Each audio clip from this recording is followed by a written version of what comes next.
A game designer, a human game designer, or an AI? Who can design better Magic the Gathering cards? Ed? We're going to find out today because Joe has designed 3 Magic the Gathering cards based on popular video game characters. And after we look at Joe's designs, we're going to have urzas.ai forge us a randomly generated card based on the name of that video game character. And we're going to see how that goes. We're going to see who designs the better card. So our first card, this is the Joe generated version of Bowser. This is a well-beloved character in video game history, the villain from Super Mario Brothers. Why don't you tell us what he does, Ed? Sure. Okay. You want me to? I'll read all the stats, shall I? Yeah. So it's Bowser. He costs 4 and 2 reds. Of course, he's a legendary creature because, of course, he is. He's a dinosaur. He's a 6/6, and he has Trample. And for 1 red, you can give him +1/+0 until end of turn. Sure. Whenever Bowser attacks, defending player sacrifices a land. If an opponent controls no land, sacrifice Bowser. Ooh, that's juicy, man. That's juicy. He has a fairly high casting cost because he's supposed to be a last boss, right? He's got Trample because he's a big guy, right? And in Smash Brothers, he's pretty smashy, and he can run through enemies pretty well. And he also has what's called fire breathing. This 1 red +1/+0 until end of turn. That's colloquially referred to as fire breathing in Magic the Gathering. So he can increase his power for every red mana that you spend. Now, the reason that I designed the last 2 abilities in this way is because I was imagining the last boss fight from Super Mario Brothers 3, where he smashes the terrain, and after he smashes enough of the terrain, he falls through and dies. Yeah. Right? You can't actually do any damage to him. So the way that I wanted to emulate that was to have him cause the opponent to lose a land, but rather than you being able to target it, they just sacrifice one of their lands. So it's a little bit more fair that way. And then if they don't have any land, well, he's dead. That's a really interesting take on the that mechanic. I never would have thought to do that. Well done. So it's a little bit of a double-edged sword, but it's mostly good. They're probably not going to run out of land, and you're probably going to kill them with a 6/6 Trample Fire Breathing before they're able to run out of land. Yeah, he's got the power. So let's see how urzas.ai handles Bowser. Should we just do it in real time here? Just see what it looks like. We'll just hit forge a spell. Here we go. Forge that spell. And we might have to actually hit stop forging at some point. We might. Which we realized before. This is, okay. Well, it's a sorcery. That's different. Yeah. It is painting a picture of Bowser here. It's attempting, yeah. Okay, it's getting a little bit clearer. Sure. I'm sort of seeing the right colors here. It looks almost like he's wearing Luigi's hat. All right, I think it's done. Yeah. I think that is the final painting that it's going to give us. All right, so well, what does it do? Oh. We'll never know. It's a white and a black. It's Bowser, of course. It's a sorcery. Target opponent. Discards 2 cards. So completely different effects. I noticed the flavor text. Even the fittest dandies will fail at this game. Okay. It's certainly got a different flavor than, your card. I wasn't expecting a sorcery. I was expecting for it to be a creature. So maybe we should generate one that's a legendary creature. Let's do that. Maybe we should do that. So let's go on advanced options. And are we able to... There used to be a segment on here where we could... There sure was. There was, under advanced options, we could do more than just mana cost. So maybe we can't. So I guess we're just going to have to live with sorcery Bowser. And you can give him a rating if you want on a power level. Target opponent discards 2 cards. So you pay 2 mana and they discard 2 cards. It's a sorcery. Is a sorcery a one-time use? Yeah. Only on your turn. Right. I think for the cost, it's pretty good. Yeah. I'm going to give it probably a B. It's a real solid card. Yeah? It's probably going to be an A. I mean, it's comparable with a card called Hymn to Torok, which costs 2 black mana and it makes an opponent discard 2 cards at random. So that's better. But this is a pretty close second. So if you want a 5th or 6th Hymn to Torok in your deck and you're playing white, you could do worse than this. Sure. All right, so we're going to go to our next Joe-generated card, and this card is called Mega Man. Mega Man. All right, it's costs 1 and 2 blue. It's a legendary artifact creature, construct. Of course, it's a 1/1. And when you tap it, Mega Man deals 1 damage to any target. Okay. And whenever a creature dealt damage by Mega Man this turn dies, it gains all abilities of that creature. Whenever a creature dealt damage by Mega Man this turn dies, it gains all abilities of that creature. Okay, so it's got the Mega Man effect, right? You kill an enemy and you get its power. It gains all abilities. Permanently. Does that include... It won't gain the power and toughness. It won't gain the stats, but it will gain everything in the text box. Right. It will now have those abilities. So this gets crazy very quickly.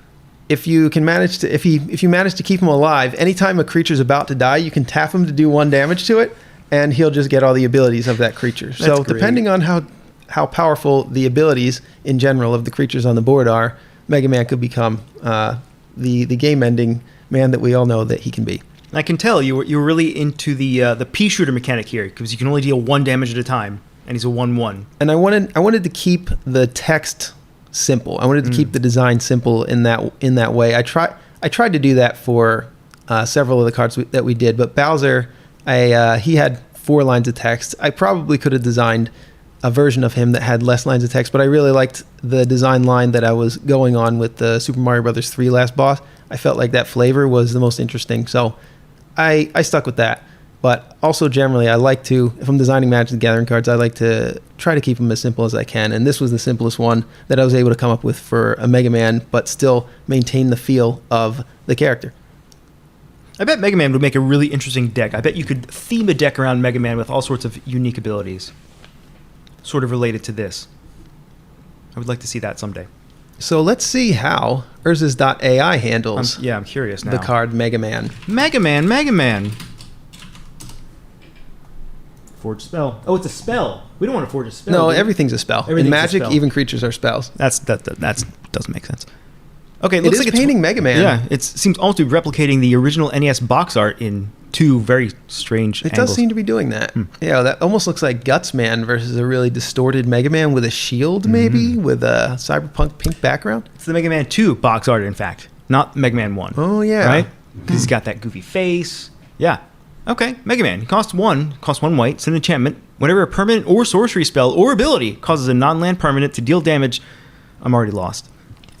To a permanent or sorcery, Mega Man trapped in a serpent's gaze deals damage to that permanent or sorcery. Okay. This card Deals damage, but it doesn't say how much damage. Right. Whenever a permanent or sorcery spell or ability... Okay, whenever anything basically causes a non-land... Causes a permanent to deal damage. Yeah, that can happen. That can happen. You can't deal damage to a sorcery, but you can do damage to a permanent. So, Mega Man it does more damage to that permanent. Right. Because it can't do damage to a sorcery. So whenever something does damage to something, it does damage to that thing. Right. That's it. This has the prerequisite, though, of being in a serpent's gaze. Right. As well. I think that's added after the damage is done. Oh. Yeah, Mega Man trapped in a serpent's gaze deals damage. So this card almost functions, I think, if instead of saying Mega Man trapped in a serpent's gaze deals damage to a permanent or sorcery, if it said it deals 1 damage, if there was a number in there, right, this card would function. Right. But as of now, I think I automatically win this one. I'm sorry. Yeah. The other one, there was an argument to be made for the other Bowser. So if you want to leave it in the comments who you thought won the Bowser battle, but I think Joe has to auto win this one because this card doesn't do anything. Right. We're going to go to our last one. I think you're going to like this last design. All right. It's Racket. It is. I designed a card for Racket, the main character, the titular character from our first full released game on Steam called Inferno Racket. You can check it out. It's still available on Steam. So why don't you tell us what Racket does? Sure, yeah. He costs 2 and 2 red. He's a legendary creature because, of course, he is a demon berserker. He's a 1/1.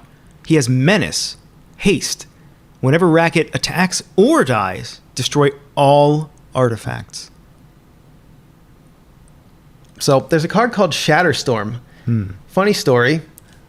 One of my favorite titles, probably my favorite title besides Inferno Racket for what we were going to call the game, was Shatterstorm, because I think that really describes what you do in the game. And there's a card in Magic the Gathering called Shatterstorm. It's a sorcery, and it says destroy all artifacts. It costs 2 and 2 red. So this is a nod to that. He also has Menace, which means that he has to be blocked by at least 2 creatures, which I think embodies what the character did in the game. Like, nobody wanted to go near him. You would see that all the enemies in the game would fear him and run away from him. Also, he has haste, so he attacks right when he comes down, and I think that suits the character. But also, he destroys all artifacts again and again every time he attacks. there's almost no way around him destroying all artifacts because he comes down, he has haste, so he can attack basically immediately. You play him, you say, go to combat, that's it. That's the last opportunity anybody has to get rid of him. And if they do get rid of him, if it's just a normal death effect, he still does it. He still destroys all the artifacts in a death rage, which he does in the game in Infernal Racket. Brilliant. The only thing really that is going to stop him would be an exile card, like a Swords to Plowshares right before combat. That's the only thing that's going to prevent this from happening again and again every turn until he dies, at which point he also destroys all artifacts. Beautiful. So no artifacts can really exist on the board while he's around, and that was the thought behind the design of the card. So let's see how urzas.ai designs Infernal Racket. Oh, it would just be called a racket, I guess. Yeah, well, this could be anything. Yeah, let's see what it does, though. It could do something really good. What if it knows? It knows the right racket to make. No, it sure doesn't. I don't think it does. Okay, I was thinking it might do like a tennis racket, but I did think so. it's doing some kind of like an Indian chief cyberpunk thing is what I'm reading here, but it really could be anything. You can let us know what you think that artwork is in the comments if Might be it's something different. Might be a little too normal, I'm thinking. All right. Well, this is what it gave us, so this is what we're going to do. Yeah. It is actually a creature, so. Okay. Costs 1 and a green. It's a legendary creature, Human Shaman.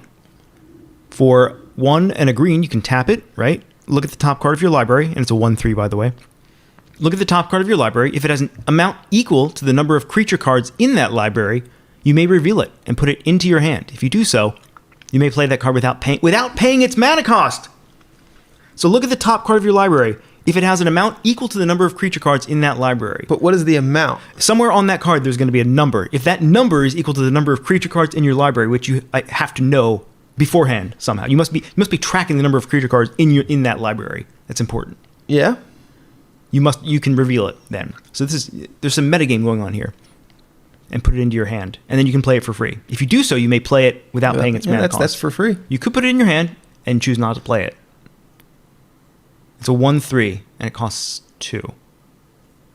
I'm gonna assume that if it has an amount means it's casting cost. We're gonna give urzas.ai the benefit of the doubt and pretend that it meant that it was equal to its casting cost. Okay. It has an amount. It could also be the power of the card, but let's go casting cost. I think this card's going to be a little more playable if it's casting cost. Okay. So it has a casting cost equal to the number of creature cards in that library. Yeah, so you would probably have to reveal your library to the opponent to make sure you're not cheating. You would have to prove it by revealing your entire deck, right, essentially? Yeah. But it doesn't say shuffle, so I guess this leaves a lot open to interpretation, but it could be a pretty neat card if you and your friends can come to an agreement on what this thing actually does. So let us know. What do you think this thing actually does, and what did you think of the AI generated cards, and what did you think of Joe's cards, and which ones do you think won the battles? Which one was the victor in the card design battle here? And thank you for watching. We like you.